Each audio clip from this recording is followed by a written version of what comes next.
200 रुपयाचे करारात का तुमचे आलं नाही? कुठल्या करारात? नफ्यातले 200 रुपये जवाहरने श्रीरामला द्यायचे हे तुम्हाला सुचवलेलं असताना तुम्ही करारात का घेतलं नाही? वकील साहेब आपल्या वार्षिक मीटिंगचे उत्तर देतो. वकील साहेब आपले उत्तर देतो. फसवणूक तुम्ही का केली? उत्तर देतो.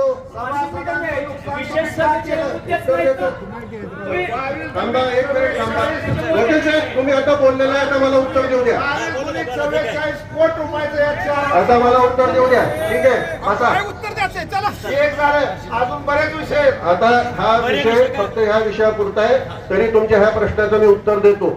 असं काही त्या करारामध्ये ठरलेलं नाही. मंत्री समितीच्या आणि आमच्याकडे सुद्धा आहे ना, तुम्ही काय दाखवताय? त्यांनी जे नियम आहेत त्या नियमाप्रमाणेच आपण करार केलाय. आणि तुम्हाला दुसरं सांगतो अहो तुम्ही लक्षात घेत नाही. तुम्ही फार स्वतःला विज्ञान हा मग तुम्ही लक्षात घ्या. तुम्ही नीट लक्षात घ्या. याच्यामध्ये ऊस उत्पादकांना दर अधिक मिळणं का त्या ठिकाणी कारखान्याने 200 रुपये घ्यायचे आणि त्यावरती इन्कम टॅक्स भरायचा आहे? काय बोलताय तुम्ही? 44 कोटी रुपयाचं हे चुकीचं, हे पूर्णपणे चुकीचं तुम्ही धोरण हे आहे. अरे नाही आम्हाला इथंच काम करतोय, त्यामुळं हे दिशाभूल करून राहिलेले आहे. मला वाटतं आपला विषय हा मंजूर झालेला आहे.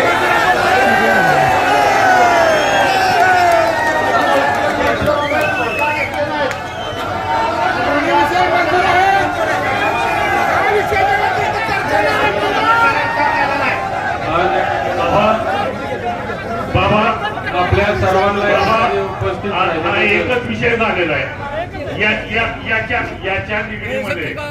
याच्या निगडीमध्ये अजून 2-3 प्रश्न आहेत. या प्रश्नांची उत्तरं अपेक्षित आहेत. आता ह्याच्यामध्ये या प्रश्नांची उत्तरं आपल्या सगळ्यांकडनं अपेक्षित आहे. ती जबाबदारी माननीय संचालक मंडळाची आहे.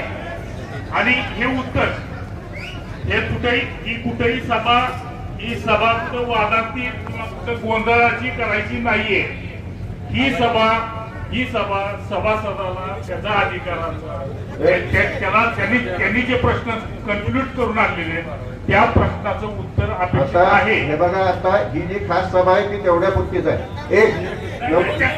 तुम्ही ऐका तुम्ही ऐका बाबा त्याच मुद्द्यावर वकील साहेब बोलताय. ते त्यांना सांगतो इथं 10 तोंड बोलत नाहीये. तुम्ही 10 तोंड बोलत नाहीत. बाबा मी विनंती करतो. मी तुम्हाला विनंती करतो. वकील साहेब मी तुम्हाला विनंती करतो. त्यांचा प्रश्न जर चुकीचा असेल तर तुम्ही जरूर सांगा. हा त्यांचा प्रश्न चुकीचा आहे. एक विभाग चुकीचा नाही. तर तुमचं मत आहे याचं एक्सप्लेनेशन तुम्ही का देत नाही सभासदांना? एक तर तुम्ही 44 कोटी रुपयाचं नुकसान सभासदाचं का केलं? मंत्री समितीचं का ऐकलं नाही? आणि मंत्री समितीने सुचवल्याप्रमाणे तुम्ही करार का केला नाही? हे तुम्ही पूर्णपणे तुम्ही चुकीचं सांगत आहात. तुम्ही छापून आणलं नाही. ठीक आहे ना. हे बघा मी घरून छापून आणले का? हे बघा तुम्ही आता ऐका ना. तुम्ही ऐकायलाच तयार नाही. तुम्ही ऐका नाही. तुम्ही आता ऐका. बाबा कारखाना चालवायचा सभासदांचं कर्मचाऱ्यांचं बदल करायचं. कर्मचाऱ्यांचं पगार होणं अपेक्षित आहे. सभासदांना योग्य त्यांच्या कारखान्याचा त्यांनी जो त्याचा आम्ही या संदर्भातच इथं आलेलो आहोत. आम्ही सभासद आहोत. फक्त एकच आहे की 5 मिनिटं 10 मिनिटं जे कन्क्लुजन आहे शेवटी निर्णय समिती ही तुमची आहे. पण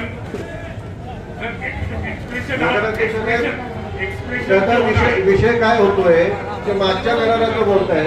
आपल्याला उद्याचा हा विषय चाललेला आहे आणि त्यांचा जो मागच्या कराराचा तो खुलासा आहे तो आम्ही त्यांना करून द्यायला तयार आहे.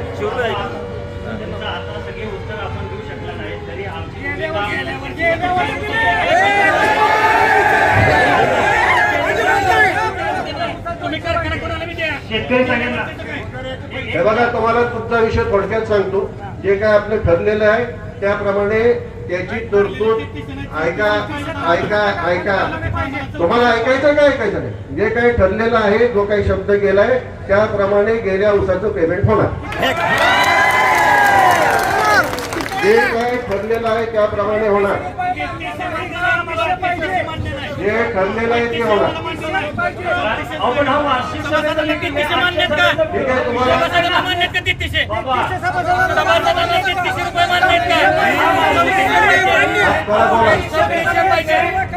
जे काय ठरलेलं आहे त्यामध्ये बदल होणार नाही.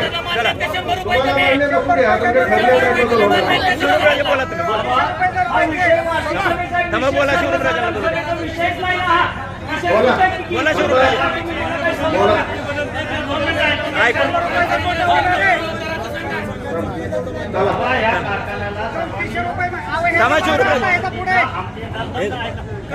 जरा.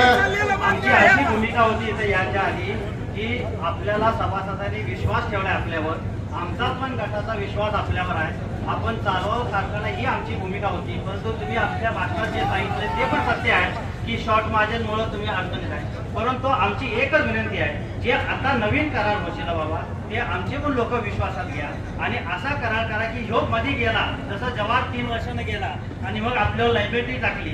आपल्याला जवाहर सांगत होतं की 10 वर्षानंतर आपल्याला कर्जमुक्त चेअरमॅन कारखाना मिळेल. परत अशी आपल्यावर सभासदावर लायबिलिटी होऊ नये म्हणून तसं कुठला तर क्लेम करा की तो जर गेला तरी 10,000 टन केला आणि उद्या म्हटलं 200 टन आपल्यावर 200 कोटी आपल्यावर कर्ज आहे, ती कर्ज आपण घ्यावं नाही ही माझी प्रामाणिक सभासदांना एक विनंती आहे. तुम्ही म्हणता ते अगदी 100% बरोबर आहे. कुणी कर्ज काढत असताना अगदी जवाहरनी किती कर्ज काढलं ते त्यांच्यावरती होतं. श्रीरामचा त्या कर्जाची कधी आता 35 संबंध कोटी नव्हता. आपल्याला द्यायचे आहेत ना. ते आता त्यांच्या मशिनरीच्या पोटी आपण देणार आहोत. तेच मी म्हणते, मशिनरी 5,000 कोटी थोडा मशिनरीसाठी त्यांनी जवळपास 125 कोटी खर्च केला. त्याची घसाराकडून व्हॅल्यू आता 76 कोटी आहे आणि ती सुद्धा त्यांना 15 वर्षाच्या टप्प्यामध्ये टप्प्याटप्प्याने बिनव्याजी द्यायची. बिनव्याजी द्यायची.